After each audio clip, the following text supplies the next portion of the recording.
आप सभी का स्वागत है दोस्तों रणभूमि मैथ्स पर। दोस्तों आज का ये वीडियो 17 और 18 जनवरी एसएससी जीडी में आए हुए सभी शिफ्टों में से जो सबसे महत्वपूर्ण प्रश्न है, जिससे आपको ये पता चलेगा कि अब ट्रेंड चेंज हो रहा है क्वेश्चन का, तो केवल वो क्वेश्चन लेकर आया हूं। बाकी बेसिक तो आपको मैं बता बता के थक गया हूं और आप भी पक गए हैं। तो देखिए दोस्तों, अब मैं आपको आज के इस वीडियो में बिल्कुल नए नए क्वेश्चन लेकर आया हूं, जो अभी नए जो एसएससी जीडी में दिन प्रतिदिन चेंजेस आ रहे हैं उनके लिए। तो अच्छे से वीडियो को देखिएगा। तो देखिए, ये रहा आपके स्क्रीन पर पहला प्रश्न। तो देखिए दोस्तों, अब लॉसो मौसो से ये भिन्नों के लॉसो मौसो वाले प्रश्न पूछे जाने शुरू हो गए हैं, तो इसको अच्छे से करके जाना, ऐसे क्वेश्चन आपको जरूर मिलेगा। तो देखिए दोस्तों, कहा गया 4/5, 6/15, 12/15 का एलसीएम निकाले। तो आपको पता है भिन्नों का लॉसो का फॉर्मूला क्या होता है। जो पूछा जाता है, लॉसो पूछा है तो ऊपर का हो जाएगा लॉसो और नीचे का क्या हो जाएगा मौसो, है ना। तो यहाँ दिख ही रहा है भैया, 4, 6 और 12 का लॉसो क्या होगा, तो जो सबसे बड़ा हो जाएगा, है ना। तो देखिए दोस्तों, यहाँ पर लॉसो क्या हो जाएगा, 12 हो जाएगा, है ना। और उसके बाद मौसो यानी 5, 15 और 25, बड़ी से बड़ी संख्या जो तीनों को काटे तो 5 है, तो 5 ही हो जाएगा। तो यानी आपका मौसो कितना हो गया, 12, लॉसो कितना हो गया, 12/5। तो देखो, एक ऐसा लॉसो मौसो भिन्नों वाला कंसेप्ट वाला क्वेश्चन अभी पूछा जा रहा है दोस्तों, दोनों के दोनों डेट में पूछा गया है। तो देखिए, ये बहुत ही इंपॉर्टेंट है आपके एग्जाम के पॉइंट ऑफ व्यू से। अब देखिए दोस्तों, आ गया फिर से बेईमान व्यक्ति या बेईमान दुकानदार वाला ये क्वेश्चन। देखिए, पूछा गया था 17 तारीख को शिफ्ट 2 में कि एक बेईमान आदमी 250 ग्राम के जगह पर 200 ग्राम वजन का सामान देता है, तो लाभ प्रतिशत ज्ञात करें। तो सिंपल सी चीज है भाई साहब, 250 ग्राम आपको दिखाया जा रहा है मगर दिया जा रहा है 200 ग्राम। तो कितना ग्राम आपसे चोरी किया जा रहा है, तो आप कहेंगे सर जी 50 ग्राम का सामान चोरी किया जा रहा है और आप पैसा दे रहे हैं 250 ग्राम का, मगर दुकानदार को तो खरीद यही पड़ रहा है सीपी 200 ग्राम। तो यहाँ पर आप नीचे लिख दोगे 200 ग्राम और लाभ प्रतिशत निकालना है, प्रतिशत तो इंटू 100 कर दो, ग्राम ग्राम कैंसल, ये 2 जीरो कट गए, 2 से चल गए 25 बार में। यानी भाई साहब प्रॉफिट परसेंट कितना आ गया, 25% का। तो देखिए, ये हो गया लाभ 25% का। तो देखिए, एक क्वेश्चन तो ऐसा लगभग हर शिफ्ट में पूछा जा रहा है दोस्तों, एकदम धाए धाए उड़ाइए दोस्तों। अब देखिए दोस्तों, टाइम एंड वर्क से क्वेश्चन था। कहा जा रहा है नीता किसी काम को 10 दिन में करती है और मीता उसी काम को 15 दिन में करती है। अब देखिए ट्रेंड क्या चेंज हो रहा है। अब आपको ऐसे सवाल दिए जा रहे हैं ना दोस्तों, जिसमें यह कहा जा रहा है कि 3 दिन काम समाप्त होने के पहले कोई ए चला गया या 5 दिन पहले बी चला गया। इस ट्रेंड का भी क्वेश्चन पूछा जा रहा है।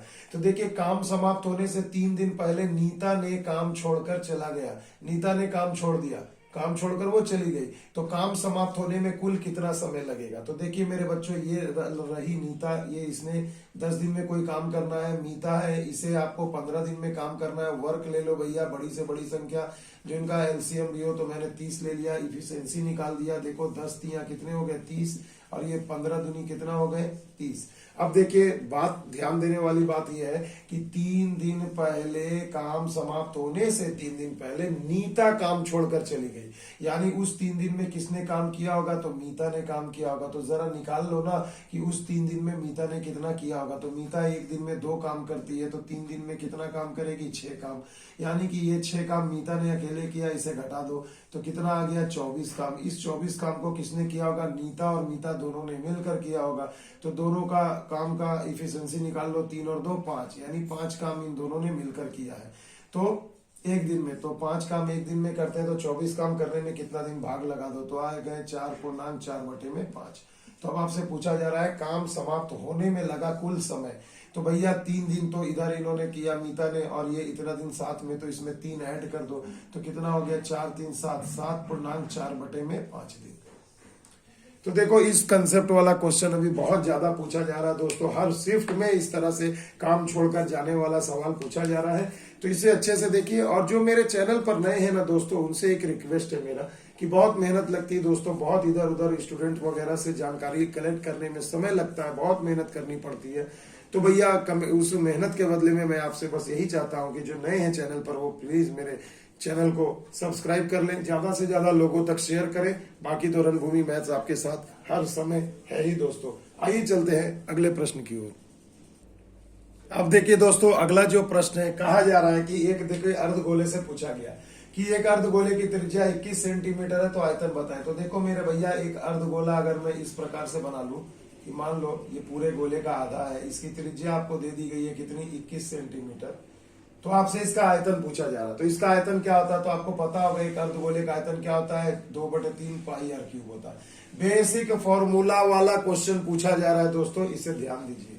तो देखिए ये हो जाएगा 2/3 पाई का मान हो जाता है 22/7 और आर का मान आपको 21 दिया गया है। तो 21 गुणा 21 लिख लो भैया, सॉल्व कर लो। देखो 7 × 21, 3 खत्म, तो कितना हो गया 44 गुणे में 441। इसे जरा अगर आप गुणा कर लीजिए तो आ जाएगा 194 और 04।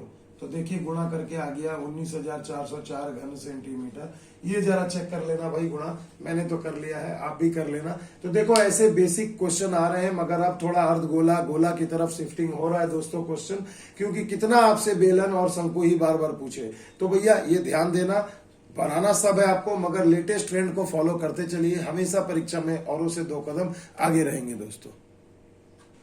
अब देखिए दोस्तों, अगला जो प्रश्न है, कहा गया कि एक आयत की लंबाई में 15% की कमी की गई है और चौड़ाई में 10% की वृद्धि की गई है, तो क्षेत्रफल में क्या होगा। तो कुछ भी नहीं करना दोस्तों, देखिए ये आयत है, ये आयत की लंबाई है, चौड़ाई b, तो क्षेत्रफल क्या होता है l गुणा b। तो अब देखो कंसेप्ट हमारा कितना जबरदस्त है, मैं दोनों को मान लेता हूं कि ये 100 है, ये 100 है। अब आप देखिए, अगर मैं आयत की लंबाई में 15% कमी करूंगा तो 15 घटा दूंगा तो कितना आ गया भैया 85, और अगर इसकी चौड़ाई में 10 कम कर देता हूं तो 10 घटा दीजिए तो कितना, वृद्धि का हो रहा है तो 10 बढ़ा दीजिए तो कितना हो गया 110। अब आप सिंपल इसे गुणा कर लीजिए मेरे भाई, तो देखिए गुणा करने पर आ जाएगा आपका 9350, है ना, और एक 0 हटा दूं और यहाँ पर 100 से अगर मैं भाग दे दूं तो देखो ये 93.5 हो जाएगा। तो अब आप सोचिए कितना आ रहा है 93.5, तो ये 100 से इसको कंपेयर करिए कितना ज्यादा या कम है। तो आप बोलिएगा सर जी 100 से तो ये 6.5% कम है, तो 6.5% की कमी हो जाएगी क्षेत्रफल में। देखो हो गया ना चुटकियों में, ना कुछ कंसेप्ट है ना कुछ भी, बिल्कुल एकदम बेसिक तरीके से बता रहा हूं, कोई ट्रिक की जरूरत नहीं है। माफ करना, कंसेप्ट तो है, ट्रिक की कोई जरूरत नहीं है। आ गई बात समझ में। देखो 2-2 सेकंड में ऐसे प्रश्न उड़ते हैं। अब देखिए दोस्तों, जो बिल्कुल नए पैटर्न का सवाल पूछा जा रहा है, जो पूछा गया था 18 तारीख के डेट में, इसे जरा ध्यान से देखिए। देखिए दोस्तों, अभी तक आपको पता था, मैंने वीडियो में भी बताया था कि मध्य समानुपात, तृतीय समानुपात, चतुर्थ समानुपात पूछा जा रहा है, मगर अब देखिए शिफ्टिंग हो रहा है। अब आपको सवाल कुछ इस नए तरीके से दिया जा रहा है, घबराने की बात नहीं है, रणभूमि मैथ्स आपके साथ है। देखिए कहा गया कि A/B 2:7 है और इसका तृतीय समानुपात यदि 343 है तो B-A का मान बताएं। ये अच्छा क्वेश्चन है दोस्तों। देखिए ऐसे प्रश्न भी पूछे जा रहे हैं एग्जाम में। तो देखिए मेरे बच्चों, सिंपल सी चीज है, इन दोनों का अगर तृतीय समानुपात 3:3 है तो आप क्या लिख सकते हो। तो देखो दोनों अनुपात को पहले संख्या में बदलो तो x चिपका देंगे। आपको पता है तृतीय समानुपात निकालने का तरीका क्या है कि ये बटा ये और फिर बराबर में ये बटा तृतीय समानुपात। तो अब यानी सिंपल सी बात है कि हमें इसे गुणा करके 2 बार लिखना है। तृतीय समानुपात मैंने बताया ना कंसेप्ट, A/B/C रहता है, तो क्या करते हैं A/B बराबर B/C, यानी B² बराबर AC, यही ना करते हैं।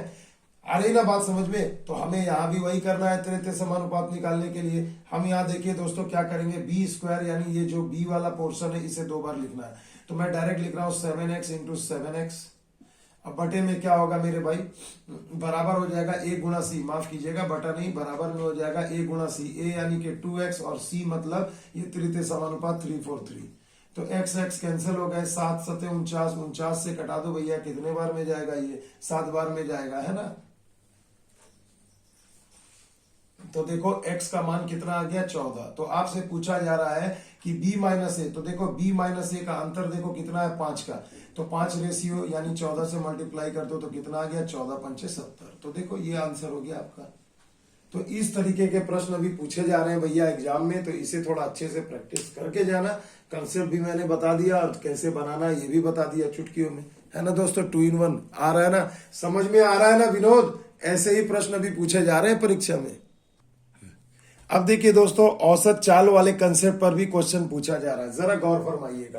कहा जा रहा है कि एक व्यक्ति अपने घर से, देखो ये घर से कहा जा रहा है दोस्तों, ऑफिस जा रहा है, उसकी चाल है 50 किलोमीटर प्रति घंटा, और औसत चाल यानी जाने और आने का जो औसत चाल है वो दिया 37.5 किलोमीटर प्रति घंटा, तो उसका वापसी का चाल पूछा जा रहा है, यानी जब वो ऑफिस से घर आएगा तो कैसा। तो अभी देखो शुरू के डेट में कैसा प्रश्न आ रहा था कि 50 के स्पीड से जा रहा है, 30 के स्पीड से आ रहा है, तो औसत चाल बताएं, तो आप लोग 2xy बटे में x प्लस वाई लगा देते थे। अब देखिए थोड़ा सा ना मॉडरेट किया जा रहा है क्वेश्चन को। अब आपको क्या है कि दोनों चाल में से एक दे दिया जा रहा है और औसत चाल दे दिया गया है, तो वापसी का चाल पूछा जा रहा है। यानी अब आप समझ सकते हैं कि कहीं ना कहीं क्वेश्चन को थोड़ा सा पेचीदा बनाया जा रहा है। तो यही मैं समझाना चाहता हूं दोस्तों कि आप धीरे धीरे बेसिक कंसेप्ट के साथ साथ थोड़े नए टाइप के भी क्वेश्चन के लिए अपडेट रखिए अपने आप को। तो देखिए औसत चाल का फॉर्मूला लिख दिया और ये दिया 37.5 किलोमीटर प्रति घंटा। मैं मान लेता हूं x बराबर 50 है, तो लीजिए भैया 2 इंटू 50 हो गया, y मेरे को निकाल देना है। यहाँ हो जाएगा 50 प्लस वाई बराबर में 37.5 बट्टे में 100। तो लो भैया अगर मैं एक जीरो लगा दूं हटा दूं यहाँ पर, तो ये ऐसे हट जाएगा। क्लियर है। अब देखिए अब आपको करना क्या है, अब आप यहाँ पर थोड़ा सा इसे गुणा भी कर सकते हैं कि 37.5 है ना, तो देखो 5 से कटा दो, 5 से कट के 10 बार में 5 सते 35 पचे 25 है ना। उसके बाद देखिए अगर आपको और इससे कटाना है तो देखो 25 दिया 75, 25 चौके 100 और ये 0। क्लियर। अब तो नहीं कुछ कट रहा है, तो अब देखिए मैं इसे मल्टीप्लाई कर देता हूं, ये इधर गुणा आएगा 4 दूनी 8, 80 और 10 यानी हो जाएंगे 800 वाई बराबर में हो जाएगा 150 प्लस 3y। घटा दीजिए यहाँ पर कितना आ जाएगा भाई 650 बराबर में हो जाएगा 3y। तो देखिए इस प्रकार से कुछ आपका आंसर निकलता आ रहा है। देखिए भाई माफ कीजिएगा थोड़ी सी यहाँ मिस्टेक हो गई है, मैं इसे थोड़ा रब कर रहा हूँ क्योंकि इतना बड़ा डिजिट आने से ही मन में डाउट हुआ और मुझे पता भी नहीं चला कि मैंने गलती कर रही है, मैं गलती कर रहा हूँ। ठीक है, तो देखो क्या बात हो रही है, देखिए ध्यान से समझिएगा जरा क्वेश्चन को। देखिए यहाँ तो हमें ये तो हमने बैठा दिया इक्वेशन y के x के जगह हमने यहाँ 50 बैठाया और यहाँ y हो गया और ये हो गया 50 प्लस में y।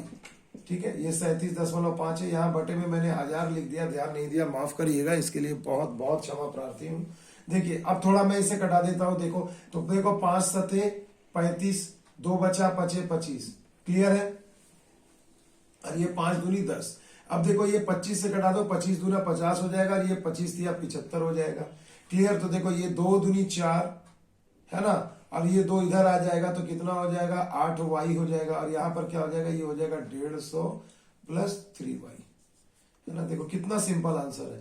8y में से 3y घट जाएगा तो कितना बच जाएगा 5y बराबर 150। 5 से डायरेक्ट कटा दीजिए ये 30 बार में, यानी y का मान आ गया 30। यानी कि घर से ऑफिस से घर के लिए वापसी के समय उसकी चाल कितनी होगी 30 किलोमीटर प्रति घंटा। आई होप आपको समझ में आ गया होगा माय डियर। चलिए आइए चलते हैं अगले प्रश्न की ओर।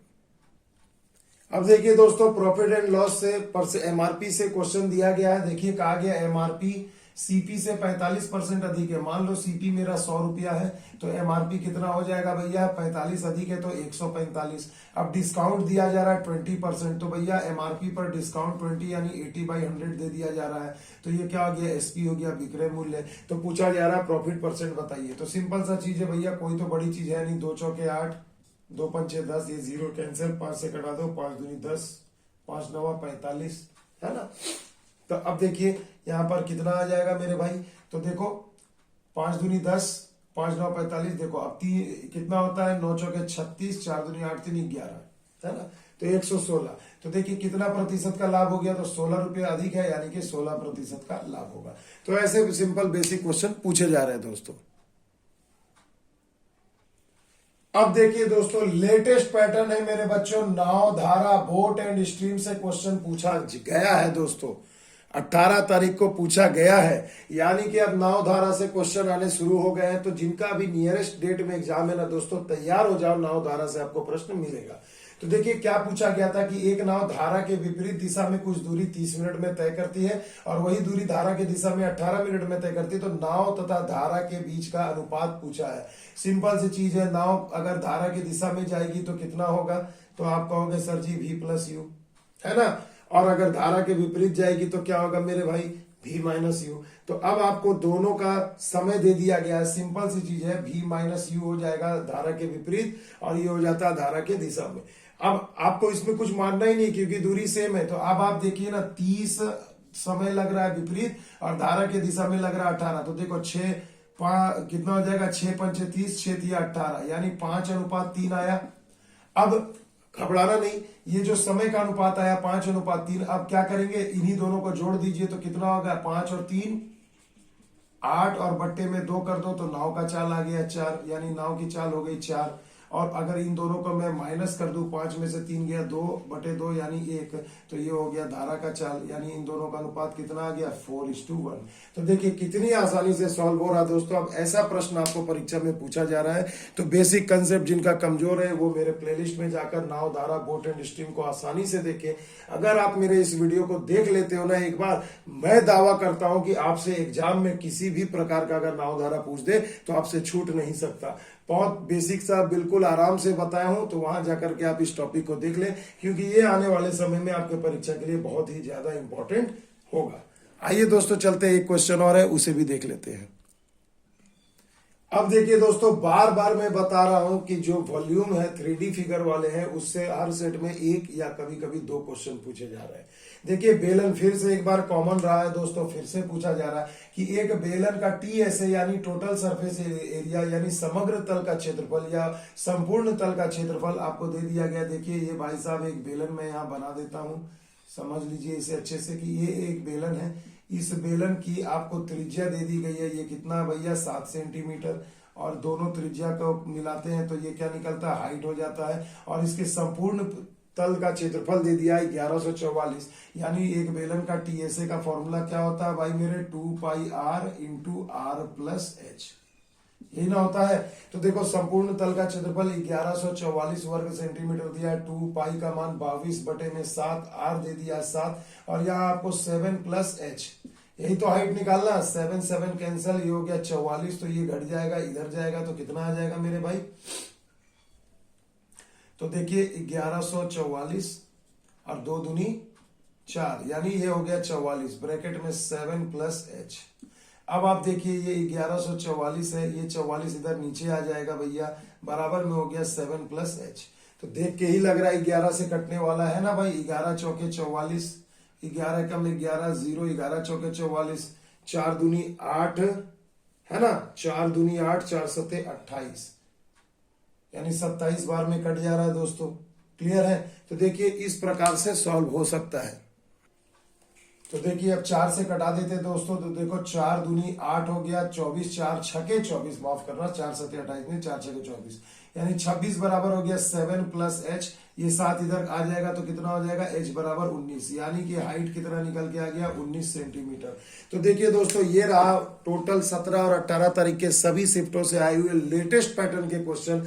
टाइम को वेस्ट नहीं करना चाहता आपका वीडियो, इसलिए बहुत ज्यादा नहीं बना रहा हूं लंबा, क्योंकि जो बेसिक है मुझे पता आपसे बन जाएगा, जिसमें आप फंसोगे या जो थोड़ा नया पैटर्न आ रहा केवल वही प्रश्न है दोस्तों। तो आज के इस वीडियो से आपको समझ में आ गया होगा कि किस डेट में अब कैसा पूछा जा रहा है और पैटर्न कैसे शिफ्ट हो रहा है। वीडियो अच्छा लगे दोस्तों तो लाइक, शेयर एंड सब्सक्राइब जरूर करिएगा, कमेंट में जरूर बताइएगा, ज्यादा से ज्यादा लोगों तक शेयर करें दोस्तों। मिलते हैं अगले वीडियो में, तब तक के लिए दोस्तों जय हिंद, जय भारत।